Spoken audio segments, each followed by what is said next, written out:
Hello dear viewers and welcome to Christianity Daily with Sister Rose Bijou.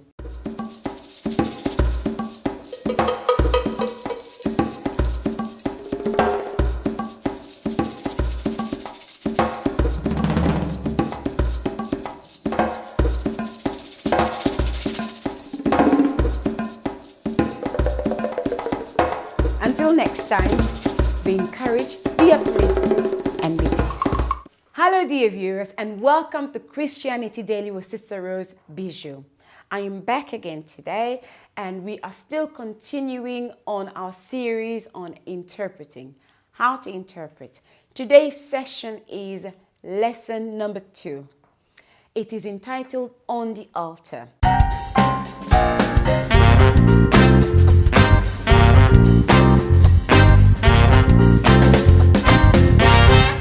I'll be focusing on things to consider when standing on the altar. This session will cover the speaker, posture, the dress code, and the audience. The aim of this lesson is to help all those people who are already interpreters and wish to improve on their interpreting skills, or all those people who aspire to become interpreters. If you need more tips or advice on how to improve your interpreting skills, then this lesson is good for you. Number 1, focus on the preacher. When you're standing on the altar, focus on the preacher. Think of yourself as Aaron and Moses as the preacher. You will always hear me refer back to the story about Moses and Aaron because it is the perfect example that has been given to us in the Bible. This example clearly shows, clearly talks on how to interpret, how to enunciate, how to be eloquent. So you will always hear me refer back to it. Like Aaron, you are the preacher's mouthpiece. You have the responsibility to carry the message and carry it out to the people as clearly and as accurately as the preacher. Think of the preacher as someone that no one else understands except you. You need to translate this message or interpret this message in order for your target audience to understand it very clearly. For you to understand the story about Moses and Aaron, you can refer to the Bible in the book of Exodus chapter 4 verses 14 to 16. When standing on the altar and interpreting, you should avoid using your own words. In fact, do not add your own words at all. If you follow the example of Aaron in the Bible, you will see that Aaron did not use his own words. He used what Moses said. He interpreted Moses' word to the people. There is nothing that is more unprofessional or irritates me more than an interpreter who adds his own words, or they add their own words to spice up the message. I don't know what, but they keep adding on to what the preacher is saying. Please avoid doing this. You are the preacher to the people who are listening to you. You are the preacher to your target audience. Make sure that they get the message accurately. I just want to remind you as an interpreter that you are not yourself. You are impersonating the preacher. So forget about yourself. Forget what you like. Forget your name if you wish. And only focus on the preacher. Become the preacher when you're standing on the altar. The second point is posture.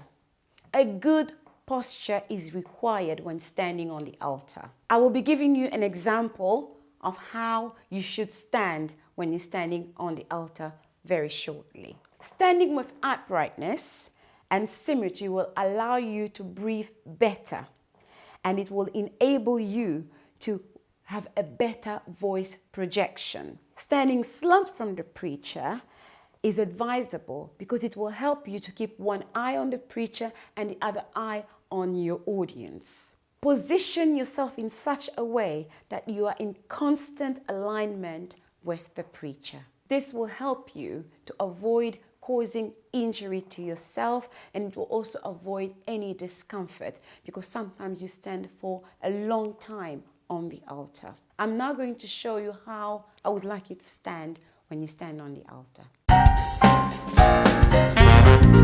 So as I was saying earlier, I will demonstrate. When you're standing on the altar, you need to be able to stand upright.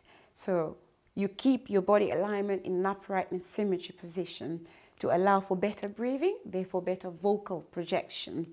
Making sure that you don't slouch, because sometimes we stand for long periods of time and we slouch, bending our shoulders forward. That can make us very tired and we stand the risk of injuring our backs.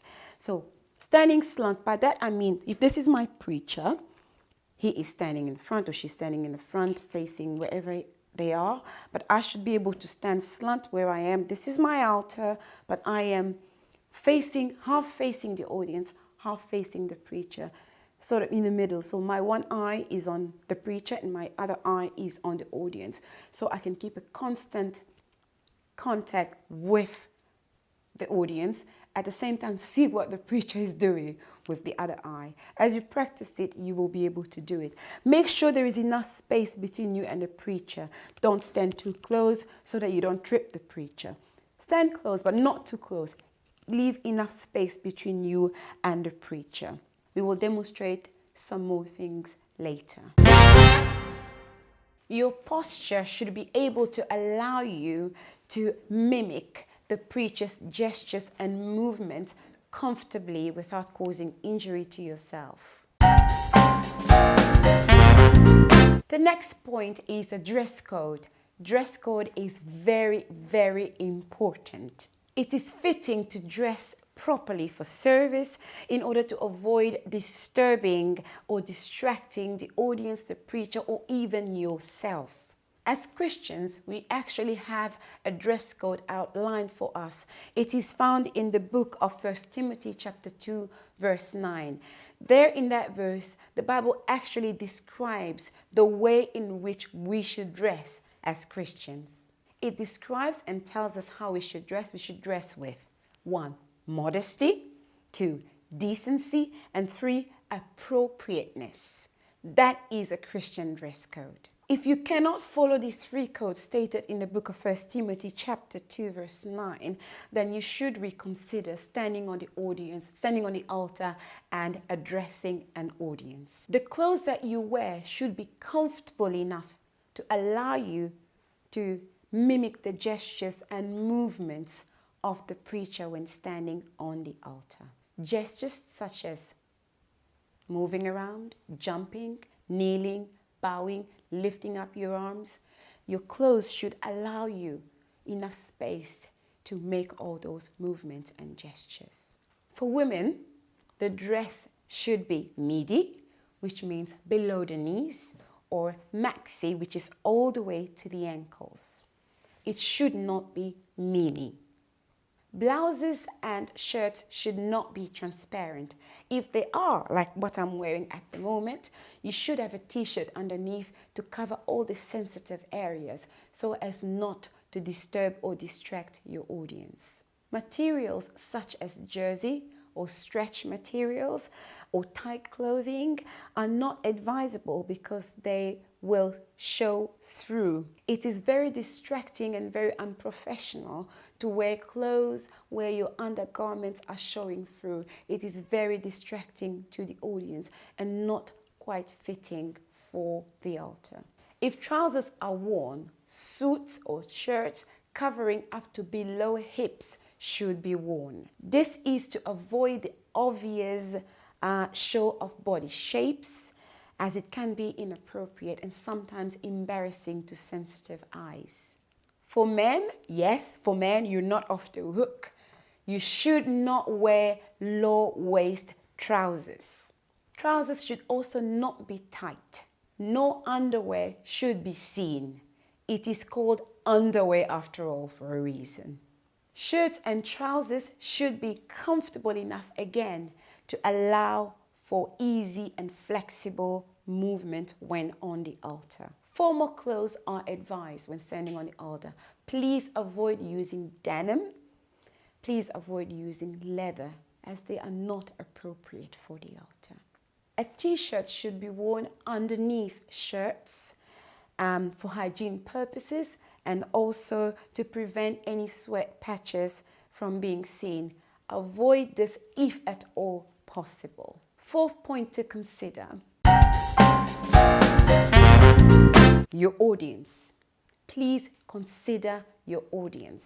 Very, very important. That is why you are there, to transmit the message to this audience.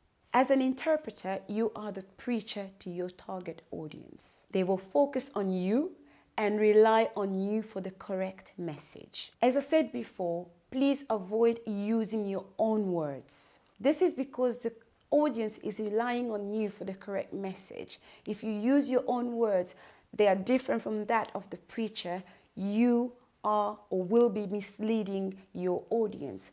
Only use the words of the preacher, not your own. You should always face your audience. This will keep you connected with your audience. If the preacher moves away from the pulpit, you should try as much as is possible to move as well. As you move along with the preacher, the audience moves with you, you keep connected with them, and they will follow the message very carefully as they focus on you. This creates that proximity between you and the audience. Please avoid eye contact with the audience. Rather look at them above their heads, seeming as though you were actually looking at them.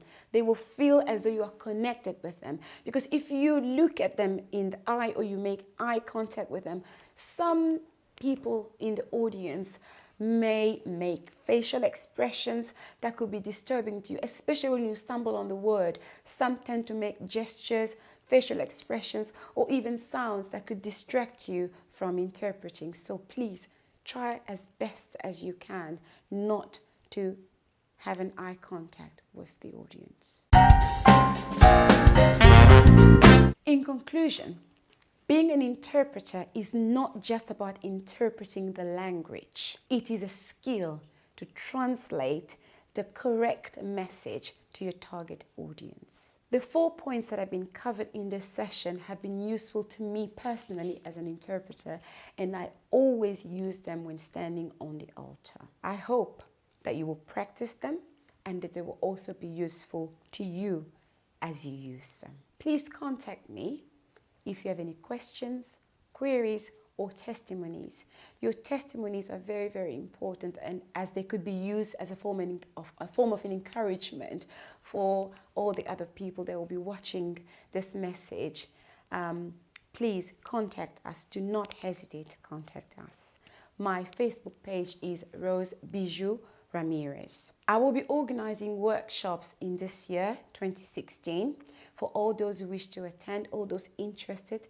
If you are already an interpreter and you feel you need some more tips on how to improve your interpreting skills, or you are aspiring to become an interpreter, these workshops will be very useful to you. Please book yourself on my Facebook page when the dates are available. Until next time, be encouraged, be uplifted, and be blessed. Bye-bye.